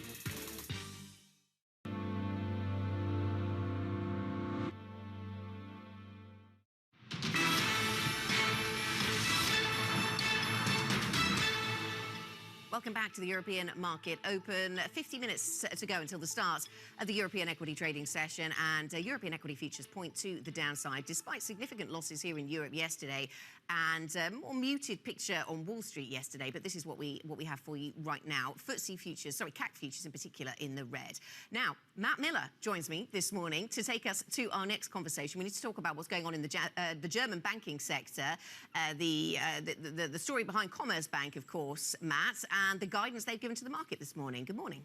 Yeah. Good morning, Anna. I think that the story behind Commerzbank is really a story behind the German recovery here. They posted a surprise profit in the first quarter, beating the street, obviously, as it was a surprise, and upgraded their full-year outlook, providing support to the turnaround plan. Revenues soared 35% in the period as the bank profited from strong trading and investment banking conditions, and there's a lot of optimism going forward this year as well. For that, we're joined by Bettina Orlopp. She is the Chief Financial Officer of Commerzbank, coming to us from headquarters in Frankfurt. Good morning, Bettina. Thanks very much for your time. Talk to me first about the drivers behind the surprise profit in Q1 and really lifting your outlook. There's a lot more optimism, and I assume this is all to do with the reopening and regrowth of the German economy. Yeah, thanks. So first of all, I mean, the first quarter was indeed very good. What were the key drivers? Number one, revenues up by 35%. That helped, clearly. Secondly, costs came in exactly as planned, despite increasing compulsory contributions due to the Greensill case, for example. And thirdly, we saw a very low risk result, clearly underpinning the resilience of our customers and the very good quality of our loan portfolio. And that, in summary, brings us to a capital ratio of 13.4% and a positive net income, despite the fact that we booked 465 million of restructuring costs for our transformation program. Good morning to you, Bettina. How much visibility do you have on those loan loss provisions? Because they seem to come in better than anticipated this quarter. Do you expect that to be a continuing trend then? Have you sort of reviewed your expectations for the year? How much visibility do you have around those numbers? Well, I mean, we stay very cautious. This is why we basically kept the TLA, which we have booked last year, of 505 million euros. We basically nearly kept it untouched, so it's now 495 million. So this gives clearly a buffer. And for the rest, we basically review quarter by quarter. I actually do not expect a lot to come in the second quarter. But as said, we stay cautious. We see an increasing number of defaults.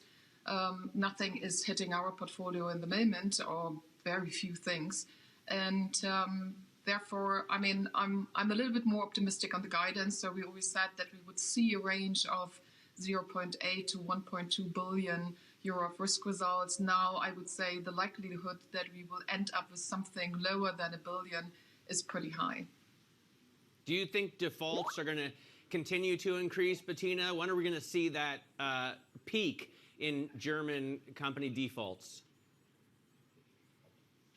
Well, I mean, the last exemptions were basically ended end of April, so we expect a further increase. We have seen already higher levels in February, March, given that 2020 was very low with respect to the default rates. It's very tough to say. I mean, we definitely are very optimistic with respect to the recovery of the economy. We just lifted also our own guidance for Germany from 3.5% to 4% GDP growth for this year. Same holds true for Europe, where we now believe we will see a 4.5% instead of a 4%. But still, I think we really need to see how things are developing over the next months for our clients, for the customers. We are pretty optimistic that consumer activity will pick up and that will be beneficial for our customers. Bettina, there does seem to be some concern amongst analysts about challenges that you may face in executing your branch closure plan, your job cut plan. How confident are you that you can bring all of those changes about for the costs that you've already guided the market? Or is there a risk that the costs rise? Yeah. Well, first of all, I think one important step we have just finalized, and that were the negotiations with the Workers' Council. We promised and we said we would close or end the negotiations by beginning of May, and we did so. So we can now do the next steps, including the nomination of the leadership team, the level 2 managers, which are important for the transformation. We are in full preparation for the closure of the next 200 branches for this year, as we have promised also in the Capital Markets Day. We have launched a voluntary program for 1,000 FTEs already this year, which will have a benefit this year, but specifically next year. So in the moment, I'm very confident that we will meet the cost targets as we have promised and laid them out during the Capital Markets Day back in February. Bettina, in listening to Mark Cudmore and Anna talk before you came on about the increase in commodity prices and the coverage that we've done on that over the past weeks and months, I was just thinking, you're in a really unique position as kind of the banker to Germany's Mittelstand to tell us about how clients are dealing with that. Are they feeling the pain of increased commodities costs, increased input costs? Are they able to pass them on to customers? Well, honestly, it's too early to tell. I mean, we are definitely analyzing that. We are closely reviewing the situation. In the moment, our impression is that Mittelstand is coping well with the situation, but we probably have to wait on whether the situation is relaxing over the next months or how things are developing. So it's probably too early to tell in the moment. But for now, we do not see real difficulties from our clients. Bettina, you have been trying to sell various subsidiaries in Hungary and Brazil. Can you give us an update on the progress you're making there? Well, we have started the process, so papers are out, and the process is ongoing. So specifically Hungary, we are very satisfied with the process. Lots of interest there. So I'm pretty sure that I will give an update on the progress in the coming quarters. All right, Bettina, thanks very much for joining us. Really appreciate your time and your insight on the quarter and the outlook. Bettina Orlopp there is the Chief Financial Officer at Commerzbank, coming to us out of Frankfurt. And Anna, it's been a pleasure to rejoin you again on this program, even though Mark is here. It's great to see you. Yes, Mark will be back momentarily, but great to get Matt's insights on the ground from Berlin, of course, when you talk to the CFO of Commerzbank. Coming up on this programme, Sinovac's chief executive says there is growing evidence the company's COVID vaccine is working well in the real world. Our exclusive interview is next. This is Bloomberg.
Bloomberg has enhanced search on the terminal to deliver what you need when you need it.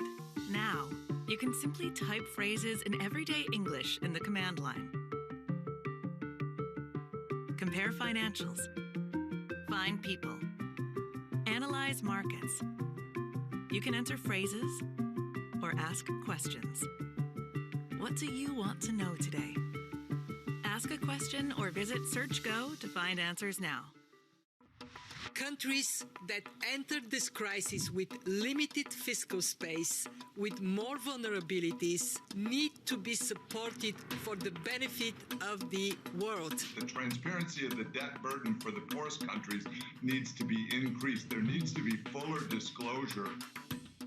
Expect clear, concise conversation on Bloomberg Surveillance. There's no vowels in a digital future. Come on, John, I just think it works. It works for Umberto's. Can we beat this to death? Watch weekday mornings on Bloomberg Television.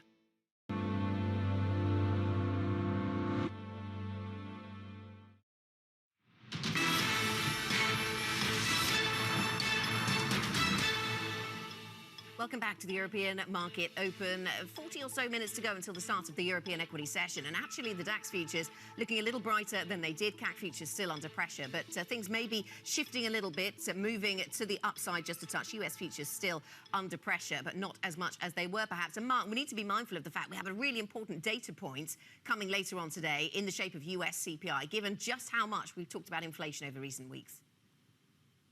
Yeah, that slight uptick we're seeing in sentiment is because of the good earnings we've seen already out of Europe this morning, including from your previous guest there, Commerzbank. But absolutely, we're completely focused on US CPI. And I think that's a large part of why the US session was relatively calmer yesterday. It's because everyone's been really hyping up this CPI print. We're pretty clear on the MLive team that we think that whatever happens today, ultimately US yields are going higher in the coming weeks. It might mean there's a pullback over the next kind of couple of days if we get a soft print, or it might mean it really accelerates to the top side. But either way, in a few weeks' time, we do expect higher yields again. Okay, 1.61. That's where we are on the US 10-year, so just so I remember it this time tomorrow. Mark, let's talk about something else that is very, of course, topical and dominating our thinking, and that is the fight against COVID-19. Sinovac Biotech's vaccine is wiping out COVID-19 among health workers in Indonesia. It's an encouraging sign for the dozens of developing countries reliant on the controversial Chinese shot, which performed far worse than Western vaccines in clinical trials. The results from phase 3 trials are from a sample consisting of tens of thousands of people. But the more important data is mass use in the real world. We now have real-world data in Chile, where tens of millions of people have been inoculated.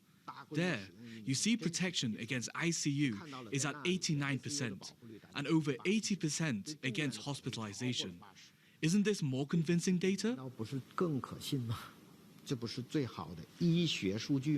So we encourage our partners and governments in countries where our vaccines are being used to release such data as soon as possible. The results from the real world and the data we have from clinical trials will allow the world to judge our vaccine comprehensively.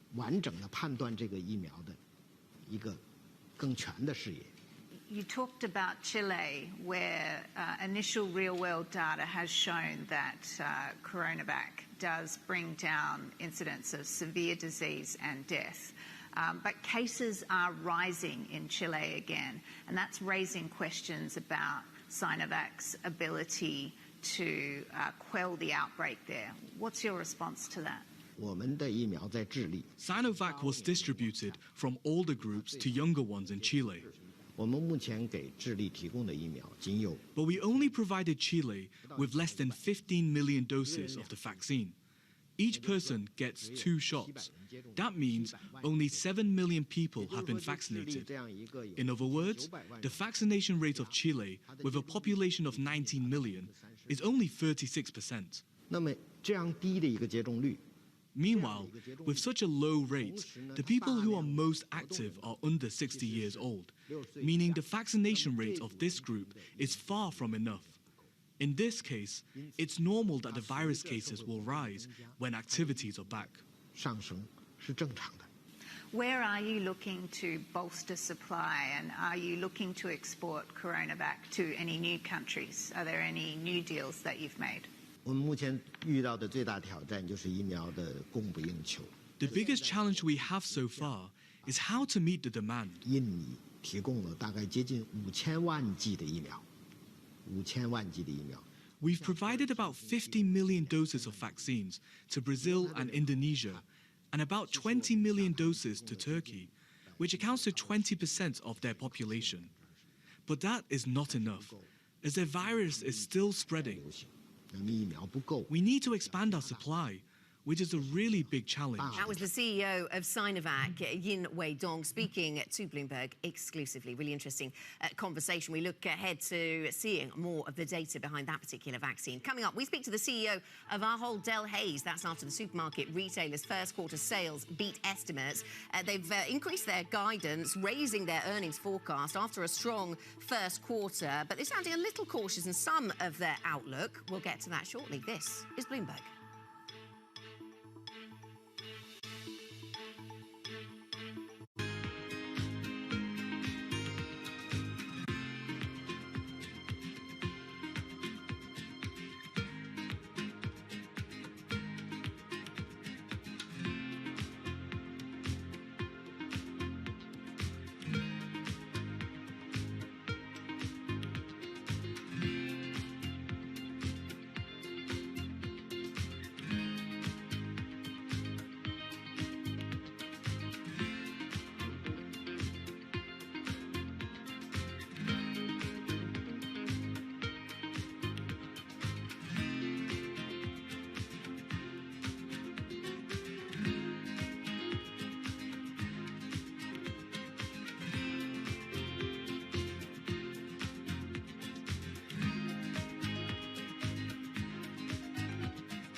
Access the financial world on demand.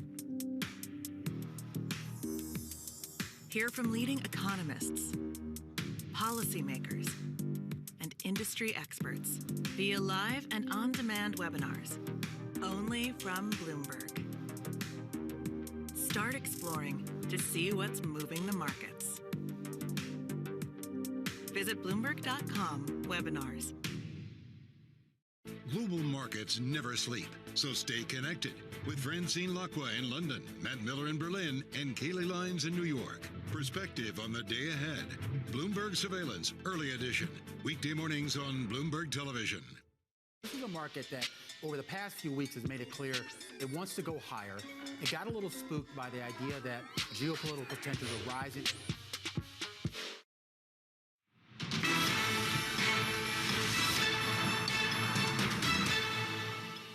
Welcome back to the European market open. Half an hour until the start of the cash equities trading session. Things turning around a little bit when it comes to the earnings story here, in particular from Germany. We've had a host of earnings out from Germany already, and so futures up by 0.2%. FTSE futures flat after losing 2.4% or so on yesterday's session. Mark, let's talk about the global market picture, though.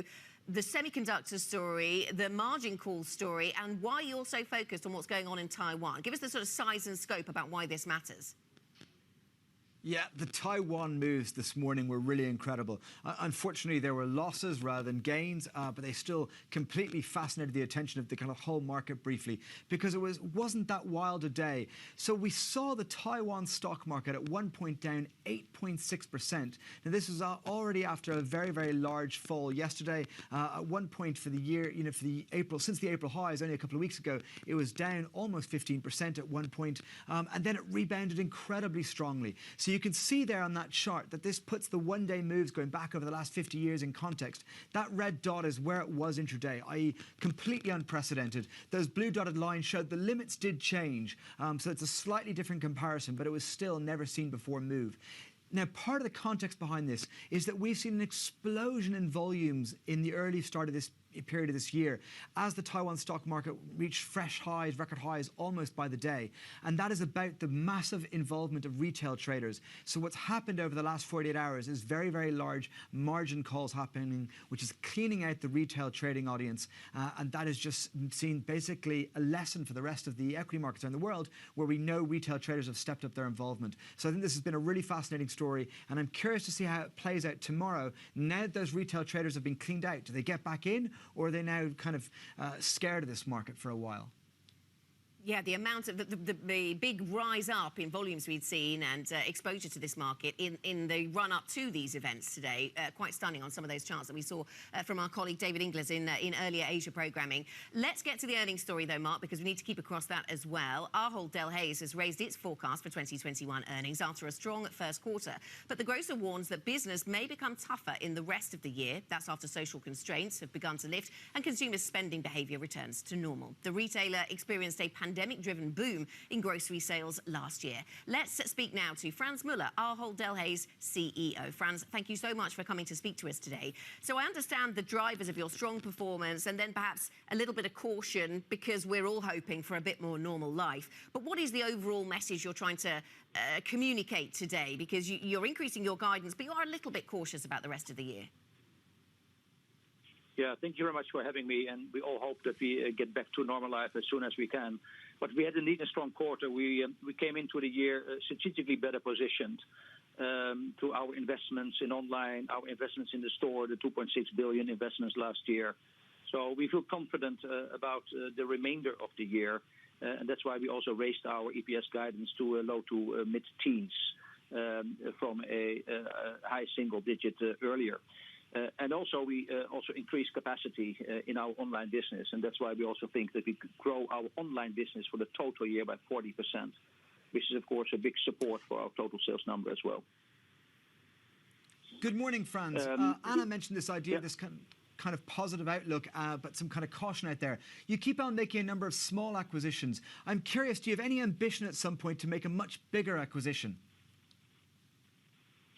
We have a very strong financial base in our company, and we made indeed a number of smaller acquisitions in 2020, which are doing very well for us, by the way.